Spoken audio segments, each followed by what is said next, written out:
पौराणिक कथाओं में देव ऋषि नारद का जिक्र अवश्य मिलता है। कहा जाता है कि उन्हें जगत गुरु ब्रह्मा ने जन्म दिया था। एक बार नारद हिमालय में गंगा तट के पास स्थित एक गुफा में तपस्या कर रहे थे। उनकी कठोर तपस्या को देख इंद्रदेव भयभीत हो गए। उन्हें डर लगने लगा कि कहीं नारद तपस्या से उनका सिंहासन ना छीन ले। इसलिए इंद्र ने कामदेव को धरती पर भेजा और नारद की तपस्या भंग करने के लिए कहा। कामदेव धरती पर आए और नारद के चारों ओर मनमोहक वातावरण बनाया। चारों तरफ सुगंधित फूलों की महक छा गई। बसंत ऋतु का मौसम आ गया। चिड़िया और अन्य पक्षियों की मधुर आवाज़ें गूंजने लगी। धीमी धीमी हवाएं चलने लगी। स्वर्ग की अप्सराएं नृत्य करने लगीं। बड़े से बड़ा व्यक्ति भी इस माहौल को देखकर मंत्रमुग्ध हो जाता, मगर नारद मुनि को कोई फर्क नहीं पड़ा। वे अपनी तपस्या में लीन रहे। कामदेव का जादू देव ऋषि नारद पर नहीं चला। कामदेव को डर सताने लगा कि कहीं नारद क्रोधित होकर उन्हें शाप न दे दें। फिर कामदेव जाकर नारद से क्षमा मांगने लगे। नारद ने उन्हें कुछ नहीं कहा और क्षमा कर दिया। इसके बाद नारद के मन में अहंकार आ गया कि वह सबसे बड़े तपस्वी हैं, क्योंकि उन्होंने कामदेव को भी जीत लिया है। वे शिवजी के पास गए और कहा कि उन्होंने कामदेव को जीत लिया है। शिवजी को लग गया कि नारद को अहंकार हो गया है। उन्होंने नारद से कहा कि ये बात आपने मुझसे कह दी, लेकिन विष्णु जी से मत कहना। नारद को शिवजी का ये कथन अच्छा नहीं लगा। नारद ने सोचा कि शिव कैसी बात कर रहे हैं। मैंने इतनी बड़ी उपलब्धि हासिल की है और किसी को क्यों ना बताऊं। वे वहां से विष्णु जी के पास पहुंचे और सारी बात बता दी।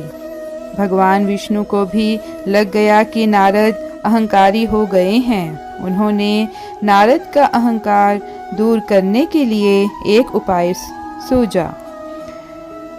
विष्णु जी ने नारद के रास्ते में एक सुंदर नगर बसाया। वहाँ के राजा की एक सुंदर कन्या थी जिसका नाम विषमोहिनी था। विष्णु जी ने उसके स्वयंवर की कहानी रची। नारद को भी इस स्वयंवर के बारे में पता चला। वह राजकुमारी को देखकर मोहित हो गए। उसकी सुंदरता के सामने नारद अपनी सारी तपस्या भूल बैठे। उन्होंने तुरंत विष्णु जी का आवाहन किया। विष्णु नारद के समक्ष प्रकट हुए। नारद ने विष्णु जी से कहा कि वे उन्हें इतना सुंदर रूप दें कि स्वयंवर में राजकुमारी उन्हें ही चुने। विष्णु जी ने कहा कि ठीक है, वो ही होगा जिससे तुम्हारा भला होगा। विष्णु जी के तथास्तु कहते ही नारद का मुख बंदर यानी वानर के समान हो गया। नारद को इस बात का बिल्कुल भी अंदाजा नहीं था। उन्हें लगा कि विष्णु जी ने उन्हें सुंदर रूप दिया है। वे खुशी खुशी स्वयंवर में चले गए। जैसे ही वे स्वयंवर में पहुँचे, हर कोई देखकर उन्हें हंसने लगा। नारद को समझ में नहीं आया। बाद में भगवान विष्णु स्वयं वहां प्रकट हुए और विषमोहिनी ने उनके गले में वरमाला डाल दी। ये देखकर नारद को बहुत क्रोध आया। तब विषमोहिनी ने हंसकर कहा कि नारद जी, एक बार दर्पण में अपना मुख तो देखिए। नारद ने वहां जलाशय में अपना मुंह देखा तो वानर मुख नजर आया। उन्हें बहुत क्रोध आया। नारद मुनि का क्रोध इतना बढ़ गया था कि वे विष्णु जी को ना जाने क्या क्या कहने लगे। नारद मुनि ने कहा कि उन्होंने उनके साथ छल किया है, इसका परिणाम उन्हें भुगतना पड़ेगा।